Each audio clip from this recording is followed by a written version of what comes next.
আসসালামু আলাইকুম রহমতুল্লাহ। প্রিয় শিক্ষার্থী বন্ধুরা, আমার প্রিয় স্যারেরা, যে যেখান থেকে আজকের ক্লাসটি দেখছেন, আপনাদের সবাইকে স্বাগত এবং শুভেচ্ছা ও অভিনন্দন জানাচ্ছি। তো আজকে আপনাদের সাথে শেয়ার করব নবম শ্রেণীর ডিজিটাল প্রযুক্তি ১৭৮ পৃষ্ঠার সমাধানটি আজকে নিয়ে আপনাদের সাথে আজকে কথা বলবো। ইতিমধ্যে আমরা নবম শ্রেণীর ১ম থেকে একেবারে শেষ পর্যন্ত যে বাড়ির কাজগুলো ছিল, দলগত কাজগুলো ছিল, একক কাজগুলো ছিল, আমরা ধারাবাহিকভাবে এগুলোর সমাধানগুলো করে দিচ্ছি। তো আজকে আপনাদের সাথে ১৭৮ পৃষ্ঠার সমাধানটি করব। আশা করি আপনারা ভিডিওগুলো শেষ পর্যন্ত দেখবেন। তাহলে অনেক কিছু দেখতে পারবেন। তো প্রিয় শিক্ষার্থী বন্ধুরা, তোমরা দেখো ডিজিটাল আ ফু ফুটপ্রিন্ট এটা কি জিনিস আসলে একটু করে আমরা পড়ি দেখি। বাংলাদেশের একজন শিক্ষার্থী বিদেশে একটি স্বনামধন্য বিশ্ববিদ্যালয়ে বৃত্তি পড়তে যায়। সেখানে যাওয়ার ১ মাস পর সে হঠাৎ একদিন জানতে পারল তার বৃত্তিসহ ভর্তি বাতিল হয়ে গিয়েছে। ঠিক আছে? বিষয়টা বুঝো ভালো করে, সে বিদেশে পড়ালেখা করতে গেছে একটি ভার্সিটিতে বৃত্তিসহ।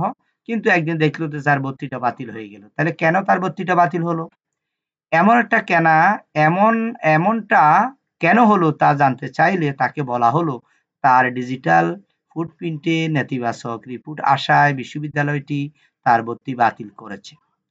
এর কথাটি হচ্ছে সে যে সমাজে যোগাযোগ মাধ্যমে বিভিন্ন বাজে কমেন্টস করেছে, কোনো বাজে পোস্ট করেছে, কোনো অশালীন বক্তব্য দিয়েছে, অশালীন পোস্ট করেছে। এটা কিন্তু অ্যা অনলাইনের ভিতরে থেকে যায়। তুমি যদি অনলাইনের ভিতরে কোনো পোস্ট করো, কোনো লেখা পোস্ট করো, ভিডিও দাও, তারপরে ছবি দাও, তুমি কি পছন্দ করো, তুমি কি ভিডিও দেখো, তুমি কি ছবি দেখো, এগুলো সবকিছু তথ্য কিন্তু ডিজিটাল ফুটপ্রিন্টে কি করে? এটা থেকে যায়।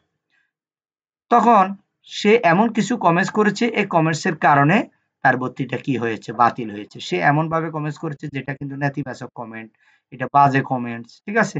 ৩ বছর আগে সে জঙ্গিবাদের সমর্থনে লেখা একটি অনলাইন প্রতিবেদনে না বুঝে একটি সমর্থনমূলক মন্তব্য করেছিল। সে জঙ্গিরা যে বিভিন্ন দেশের বিরুদ্ধে, সমাজের বিরুদ্ধে, রাষ্ট্রের বিরুদ্ধে যে বিভিন্ন কর্মকাণ্ড করতেছে, সে আসলে এই লেখাটি বুঝে নেয় বা ভিডিওটি ভালো করে দেখে নাই, বুঝে না বুঝে এখানে একটা কমেন্টস করেছে, মন্তব্য করেছে। সেই তথ্যটি ওই ভার্সিটি এরা কিন্তু তথ্য সংগ্রহ করেছে, করে তার এইজন্য সে তার ভর্তিটি বাতিল করে দিয়েছে। ঠিক আছে? তার সে ডিজিটাল ফুটপ্রিন্টটি বিশ্ববিদ্যালয় প্রশাসনের নজরে আসায় তারা তার বৃত্তি এবং ভর্তি বাতিল করে দিয়েছে। ১ নম্বর ঘটনা। ২ নম্বর ঘটনা হচ্ছে বাংলাদেশী একজন নাগরিক গত মাসে একটি বড় আন্তর্জাতিক প্রতিষ্ঠানে উচ্চ পদে চাকরি পেয়েছে। সে সুবাদে তার প্রতিবেশী এবং বন্ধুদের জন্য একটি বেশ বড় অনুষ্ঠানের আয়োজন করে সবাইকে অনেক আপ্যায়ন করে। কিন্তু কিছুদিন পর জানা যায় যে তার চাকরিটি চলে গিয়েছে। প্রতিষ্ঠানটি থেকে তাকে জানানো হয়েছে যে তার ডিজিটাল ফুটপ্রিন্টে নেতিবাচক রিপোর্ট পাওয়া যাওয়ায় তাকে চাকরি থেকে অব্যাহতি দেওয়া হয়েছে। ২ দিন আগে সে তার একজন সহকর্মীর শেয়ার করা পোস্টে অসম্মানসূচক মন্তব্য করায় প্রতিষ্ঠান থেকে এই সিদ্ধান্ত নেওয়া হয়েছে।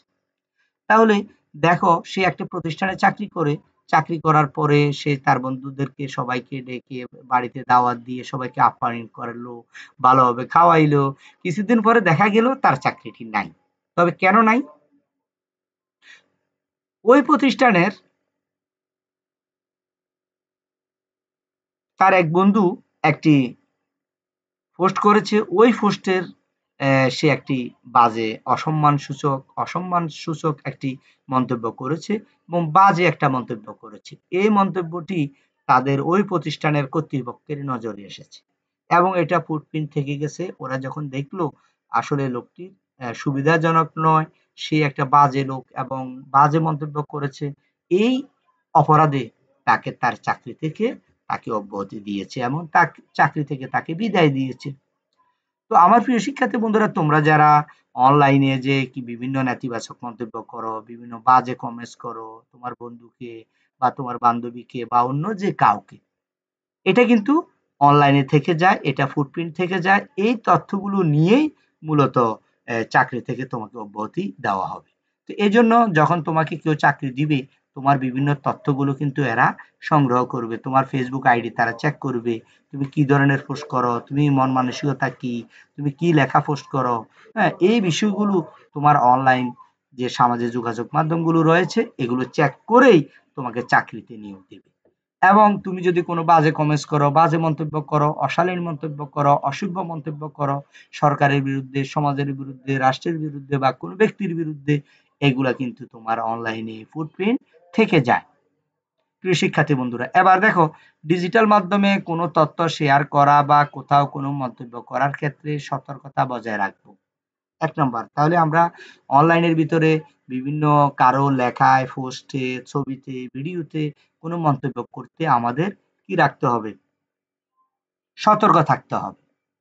এবার দেখো ২ নম্বরে নিষিদ্ধ ঘোষিত কোনো ধরনের সংগঠনের কোনো তথ্য আপলোড, ডাউনলোড এমনকি সংশ্লিষ্ট কোনো পোস্টে লাইক, শেয়ার, কমেন্ট করা থেকে বিরত থাকবে। কোনো নিষিদ্ধ ঘোষিত সংগঠন যারা রাষ্ট্রের বিরুদ্ধে আন্দোলন করে, রাষ্ট্রের বিরুদ্ধে বিভিন্ন তথ্য শেয়ার করে, কোনো সমাজের বিরুদ্ধে বিভিন্ন তথ্য শেয়ার করে, কোনো গোষ্ঠীর বিরুদ্ধে অপপ্রচার চালায়, ঠিক আছে? কোনো বিখ্যাত ব্যক্তির বিরুদ্ধে কোনো অপপ্রচার চালায়। এই ধরনের কোনো লোক যদি একটা পোস্ট করে ওই লিঙ্কে ক্লিক করা যাবে না এবং তার লেখাগুলো ডাউনলোড করা যাবে না, কোনো কমেন্টস করা যাবে না। এক কথা হচ্ছে ওটা দেখাও যাবে না। এ ধরনের কাজকর্ম থেকে আমাদের কি রাখতে হবে? বিরত থাকতে হবে। ৩ নম্বর হচ্ছে অনলাইনে কারো সম্পর্কে কোনো ধরনের বিরূপ মন্তব্য করব না, কোনো ধরনের উল্টাপাল্টা কথা ছড়াবো না। আমি কখনো আমরা আমাদের অনলাইনে সামাজিক যোগাযোগ মাধ্যমে কারো বিরুদ্ধে কোনো বাজে মন্তব্য করব না, উল্টাপাল্টা তথ্য প্রচার করব না, কোনো মিথ্যা তথ্য ছড়িয়ে দেব না। এই বিষয়গুলো দেখার আগে, মিথ্যা তথ্য বিভিন্ন লিঙ্কগুলো দেখার আগে আমাকে তথ্য যাচাই করে নিতে হবে। তথ্য যাচাই করে তখন আমাকে যদি কমেন্ট করার দরকার হয়, লিঙ্ক শেয়ার করার দরকার হয়, তখন আমি কিন্তু লিঙ্ক শেয়ার করতে পারি। অজানা অসভ্য তথ্য সম্পর্কে বা মিথ্যা তথ্য না জেনে সামাজিক যোগাযোগ মাধ্যমে শেয়ার করব না বা বিরত থাকব। কোনো মিথ্যা তথ্য, অসভ্য তথ্য, হ্যাঁ?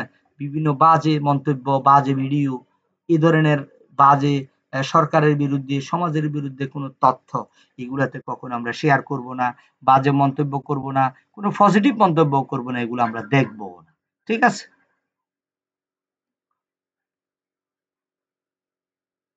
ডিজিটাল ফুটপ্রিন্টে কোনো ধরনের নেতিবাচক মন্তব্য করা থেকে বিরত থাকবো। প্রিয় শিক্ষার্থী বন্ধুরা, আজকের ক্লাসটি তোমার কেমন লেগেছে অবশ্যই কমেন্টস করে জানাবে। আর সবচেয়ে বড় কথা হলো তোমাদের কোন কোন বিষয়গুলো সমাধান জানতে চাও অবশ্যই আমাকে কমেন্টস করে জানাবে। সেই অনুযায়ী আমি ক্লাস তৈরি করব। সবাই ভালো থাকো, সুস্থ থাকো। আসসালামু আলাইকুম ওয়া রাহমাতুল্লাহ।